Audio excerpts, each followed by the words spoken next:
Hi friends, जिन लोगों को भी कमर का दर्द, सियाटिका, L4, L5, L5S1 में नस दबती है तो उनकी सबसे बड़ी दिक्कत ये होती है, उनके मन में संशय रहता है कि हम क्या चीज़ खाएं और किन चीज़ों से हमको परहेज करना चाहिए।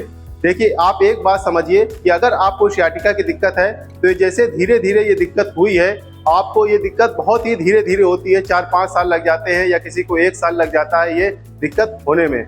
अचानक से ये दिक्कत बहुत ज़्यादा कम देखने को मिलती है, तो वैसे ही ये दिक्कत धीरे धीरे जाती है। आपको 1 साल 6 महीना लग जाता है दिक्कत उभरने में, और धीरे धीरे ये दिक्कत 6 महीना साल भर लग जाता है ये दिक्कत जाने में।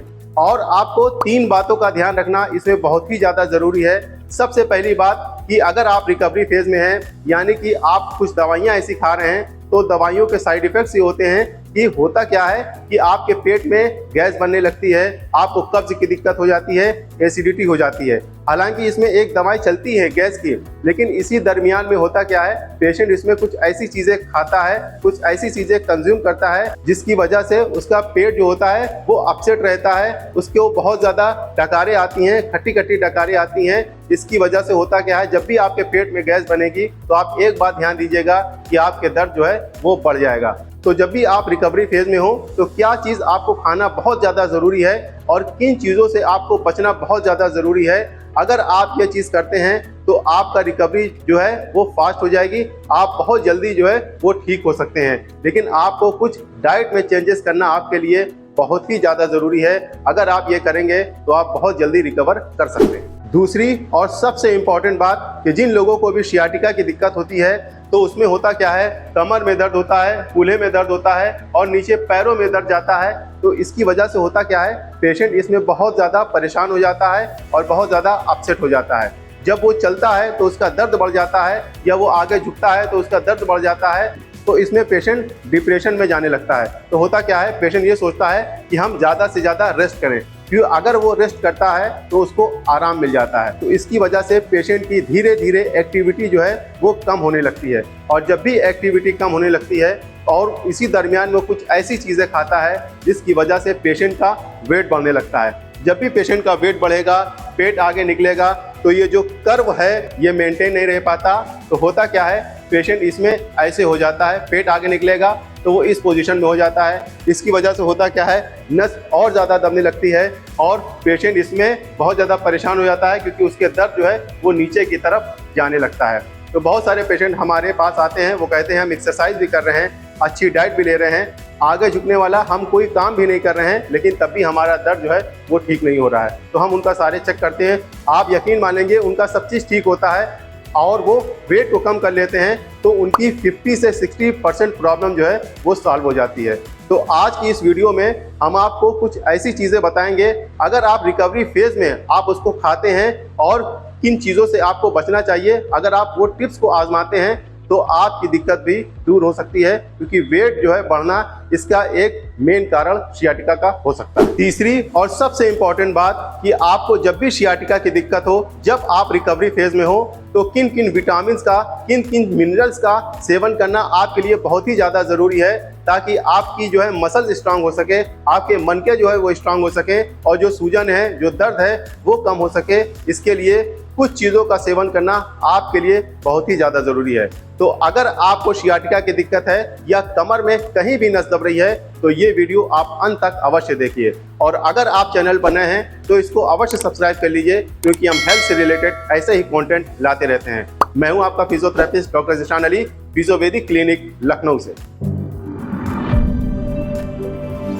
तो सबसे पहले हम बात करते हैं कि क्या चीज़ आपको नहीं खानी चाहिए। जब भी आप रिकवरी फेज में होते हैं, आपकी दवाएं चलती हैं, तो इसकी वजह से होता क्या है कि कुछ ज़बान का टेस्ट बदल जाता है। तो इसकी वजह से पेशेंट को क्रेविंग ये होती है कि वो मसाले वाली चीज़ों को ज़्यादा कंज्यूम करता है। जब भी आप मसाले वाली चीज़ें ज़्यादा कंज्यूम करेंगे तो इससे आपकी एसिडिटी बन सकती है, गैस बन सकती है, आपको कब्ज़ की दिक्कत हो सकती है, और अगर आपके कब्ज़ बनेगा तो आपको दिक्कत परमानेंट हो सकती है। सियाटिका की दिक्कत आपको परमानेंट जो है वो हो सकती है। तो आप मसालों को अवॉइड करिए, जितना हो सके आप सादा खाना खाइए, और आप एक मसाला खा सकते हैं, वो है हल्दी। आप हल्दी वाले दूध का सेवन करिए, क्योंकि ये एंटी इन्फ्लामेटरी होता है, और आप अगर दूध आपको डाइजेस्ट नहीं होता है तो आप थोड़ी सी हल्दी गर्म पानी में आप इसको जो है अच्छी तरह से मिक्स करके और इसमें थोड़ी सी काली मिर्च डाल करके इसका सेवन करिए, आपको अवश्य लाभ मिलेगा। लेकिन आप मसालों से जितना दूर रहिए उतना आपके लिए अच्छा है। दूसरी बात, जो भी लोग नॉनवेज बहुत ज़्यादा खाते हैं तो वो रेड मीट का सेवन बिल्कुल भी ना करें,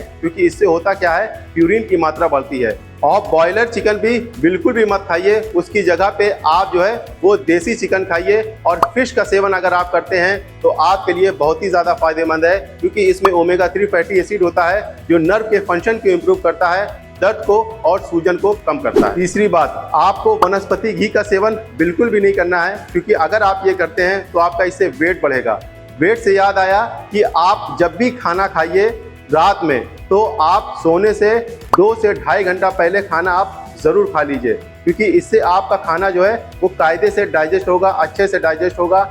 आपका इससे पेट भी अपसेट नहीं होगा। दूसरा, आपको जो है वो वेट भी नहीं बढ़ेगा। तो आपसे 2 से ढाई घंटे पहले खाना आप अवश्य खा लीजिए, अगर आप रिकवरी फेज में हैं और आप ठीक होना चाहते हैं। आप रात में थोड़ा सा सौंफ भिगो दीजिए, अगर गर्मी का मौसम है या अगर जाड़े का मौसम है तो आप सूखी धनिया रात में 1 कप पानी में 1 चम्मच आप भिगो दीजिए और सुबह इसको नहार मुंह खाली पेट आप इसका सेवन करिए। इससे भी आपका वेट कम हो सकता है। वनस्पति घी की जगह आप देसी घी का सेवन करिए। देसी घी बहुत ही ज़्यादा फायदेमंद होता है। बहुत सारे लोग कहते हैं इससे वेट बढ़ता है, ये हार्ट की दिक्कत होती है, लेकिन ऐसा बिल्कुल भी नहीं है। आप एक चीज़ गौर करिएगा कि जो भी हमारे पूर्वज थे वो देसी घी का सेवन बहुत ज़्यादा करते थे, लेकिन उनको ये सब दिक्कतें नहीं थी। आप एक एग्जाम्पल के जरिए समझिए, पहले के समय में लोग खड़ा नमक खाते थे, उसको लाते थे और धुल के उसको पीसते थे, लेकिन वो नमक जो होता था वो नुकसान नहीं करता था, हार्ट की दिक्कत नहीं होती थी, बीपी की दिक्कत उनको नहीं होती थी। आजकल हर घर में बीपी की दिक्कत है, हार्ट की प्रॉब्लम बहुत ज़्यादा देखने को मिल रही है।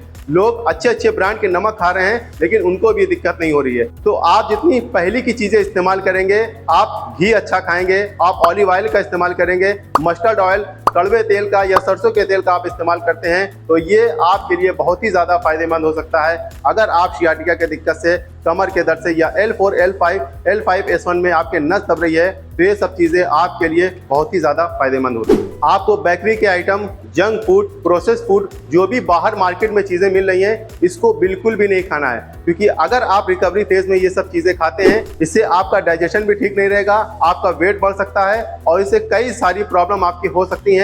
आपकी नसें जो हैं वो इससे कमज़ोर हो जाती हैं, मसल्स आपकी इसमें कमज़ोर हो जाती है। आप बाहर का खाना, बाहर के ड्रिंक बिल्कुल भी नहीं करना है। और अगर आप स्मोकिंग के बहुत ज़्यादा शौकीन हैं तो इसको भी कम से कम करिए, क्योंकि इससे भी आपका दर्द जो है वो बढ़ सकता है। एक बात का आपको और ज़्यादा ध्यान रखना है कि आपको ठंडा पानी और बासी खाना बिल्कुल भी नहीं खाना है, क्योंकि इससे भी आपका दर्द बढ़ सकता है।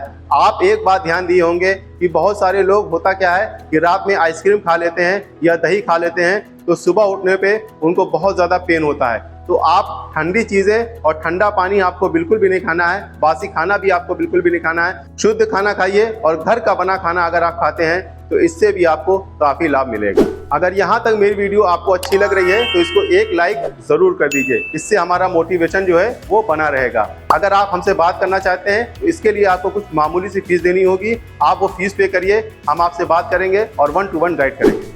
फिजियोथेरेपी में कुछ एक्सरसाइजेज होती हैं, अगर आप उसको 15 से 20 दिन लगातार दिन में 2 बार करते हैं तो आपको बहुत ही अच्छे रिजल्ट देखने को मिल सकते हैं। जैसे knee to chest exercise, hamstring stretch exercise, hip bridging exercise, spinal extension exercise. अगर आप ये सब एक्सरसाइजेज लगातार करते हैं तो आप सियाटिका के दर्द से काफ़ी हद तक बच सकते हैं। अब हम बात करते हैं कि क्या चीज़ आपको खाना चाहिए। तो इसमें सबसे पहला नंबर आता है अंजीर का।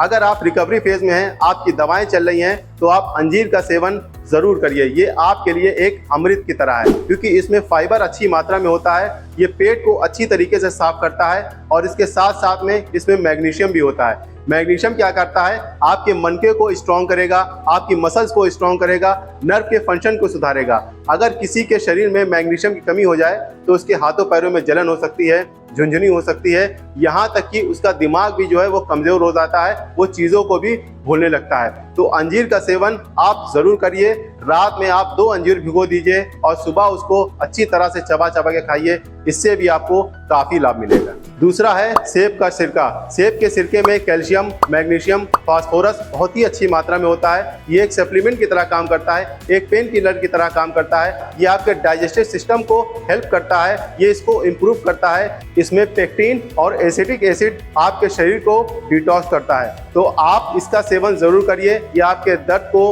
आपके सूजन को, जो इन्फ्लेमेशन है वो उसको कम करेगा। आप 1 गिलास पानी ले लीजिए और आधा चम्मच सेब के सिरकों को अच्छी तरह से मिक्स करके आप सुबह सुबह खाली पेट इसका सेवन करिए, आपको इसका लाभ जरूर मिलेगा। तीसरा है फ्लैक्सीड। फ्लैक्सीड में भी फाइबर अच्छी मात्रा में होता है। ये इंटेस्टाइन को हेल्दी बनाए रखता है, साथ साथ में इसमें ओमेगा 3 फैटी एसिड होता है जो दर्द को कम करता है। अगर आप वेजिटेरियन हैं तो आप फ्लैक्स सीड का सेवन जरूर करिए।